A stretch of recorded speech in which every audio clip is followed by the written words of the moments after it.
Ice cream আর ফুচকা খেতে খেতে না আমার মানিব্যাগের অর্ধেক টাকা প্রায় শেষই হয়ে যায়।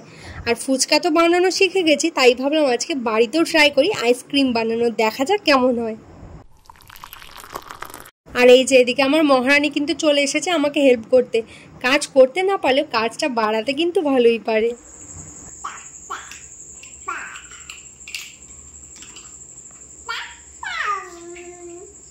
চলো তাহলে এবার বেশি দেরি না করে আইসক্রিমটা বানিয়ে ফেলি। তো আইসক্রিম বানানোর জন্য প্রথমে আমি নিয়ে নিয়েছিলাম 1 লিটারের আমুল গোল্ড।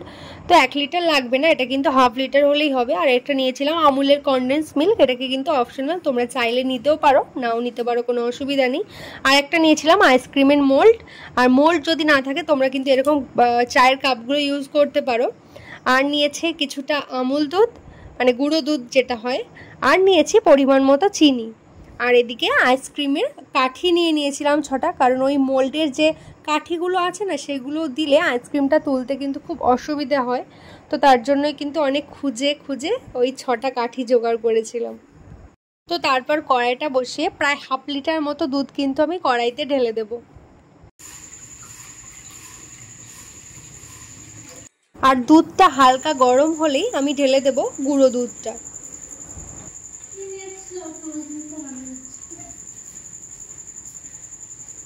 আর তারপর গুঁড়ো দুধটাকে একটু ভালো করে দুধের সাথে মিশিয়ে কিছুক্ষণ মতো ফুটিয়ে নেব। আর এদিকে প্রায় 1 চামচ মতো কর্নফ্লাওয়ারকে জল দিয়ে গুলিয়ে সাইডে রেখে দেব। দুধটা মোটামুটি প্রায় 5 মিনিট মতো জাল দেওয়ার পর আমি দিয়ে দিচ্ছি কিছুটা কনডেন্স মিল্ক, এটা কিন্তু তোমরা চাইলেও দিতে পারো, না দিলেও কোনো অসুবিধা নেই। আর তারপর দিয়ে দিচ্ছি পরিমাণ মতো চিনি। আর চিনিটা দেওয়ার পর দুধটাকে বেশ কিছুক্ষণ ফুটিয়ে নেব। দেখবো যতক্ষণ না দুধটা গাঢ় হয়ে আসছে ততক্ষণ অবধি দুধটাকে ভালো করে ফুটিয়ে নেব। এবার দুধের মধ্যে দিয়ে দিচ্ছি কর্নফ্লাওয়ার মেশানো জলটা। কর্নফ্লাওয়ারের এই জলটা দিয়ে কিছুক্ষণ ফোটানোর পরেই দেখবে দুধটা কিন্তু বেশ ঘন হয়ে যাবে। তারপর দুধটাকে মোটামুটি আরও প্রায় 5 মিনিট মতো ভালো করে ফুটিয়ে নেব। এবার দেখো দুধটা কিন্তু অনেকটাই ঘন হয়ে এসেছে, দুধটা কিন্তু বেশ ঘন হয়ে গেছে। তো এবার দুধের মধ্যে দিয়ে দিচ্ছি হাফ চামচের একটু বেশি ভ্যানিলা এসেন্স। আর ভ্যানিলা এসেন্স দিয়ে কিন্তু ফোটানোর দরকার নেই, আমি গ্যাসের ফ্লেমটা বন্ধ করি তারপর ভ্যানিলা এসেন্সটা দিয়ে ভালো করে একটু মিশিয়ে নেব।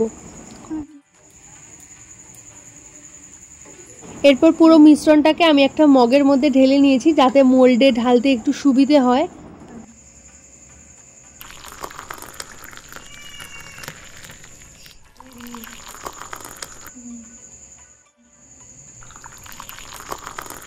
পুরো মিশ্রণটাকে আমি আইসক্রিম মোল্ডের মধ্যে ঢেলে নিয়েছি, আর বাকি যেটুকু ছিল সেটা আমি একটা চায়ের কাপের মধ্যে ঢেলে দিয়েছি।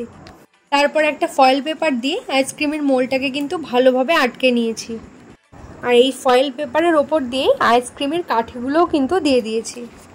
আইসক্রিমটাকে সেট হওয়ার জন্য আমি ফ্রিজে রেখে দেবো সারা রাত্রের জন্য। আর এদিকে আমি আইসক্রিমটাকে ফ্রিজে ঢোকাতে গিয়ে দেখছি যে আমাদের ফ্রিজটাই পুরো আইসল্যান্ড হয়ে আছে। তো যাই হোক, তারপর অনেক কষ্টে আমি আইসক্রিমটাকে ফ্রিজের ভিতর পোস্টিং করে দিলাম। এরপর দেখবো যে পরের দিন সকালে আইসক্রিমটা ঠিক কীরকম হয়েছে। আমি না সকাল পর্যন্ত একদমই অপেক্ষা করতে পারিনি, তাই চায়ের কাপে বানানো আইসক্রিমটা কিন্তু আগেই খেয়ে নিয়েছিলাম। আর বোন না 2টো রলিকের কর্নেডো এনেছিল, তো সেটাকেও ফ্রিজেই রেখে দিয়েছিলাম। তো যাই হোক, চলো আগে দেখি যে আইসক্রিমটা কীরকম হলো।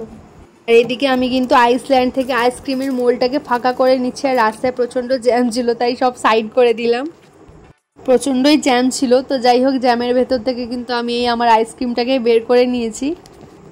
মোলটা ফ্রিজ থেকে বের করার পর একটু ওয়েট করে তারপর আইসক্রিমটা বের করতে হবে, কিন্তু আমার অতক্ষণ আর মানে ধৈর্য ধরতে পারছিলাম না, তাই মোলটাকে একটা বাটির মধ্যে সামান্য জল দিয়ে নিয়েছি। তারপর আস্তে ধীরে ঘুরিয়ে ঘুরিয়ে আমি আইসক্রিমটাকে কিন্তু দেখো বেশ সুন্দরভাবে বার করে নিয়েছি। ভেবেছিলাম চকোবার আইসক্রিম বানাবো, কিন্তু চকলেটটা কম থাকায় সেটা আর হলো না, কারণ ওটা অনেকটা পরিমাণ চকলেট লাগবে। তো তার জন্য চকলেটটা একটু গ্রেট করে আইসক্রিমগুলোর ওপর দিয়ে দিয়েছিলাম, আর একটু দিয়ে দিয়েছিলাম কাজু বাদাম। তো খেতে কিন্তু বেশ ভালো হয়েছিল।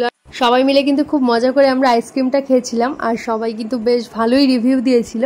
তো দেরি না করে তোমরা একবার বাড়িতে ট্রাই করো, আর কেমন হলো আমাকে অবশ্যই কমেন্ট করে জানিও।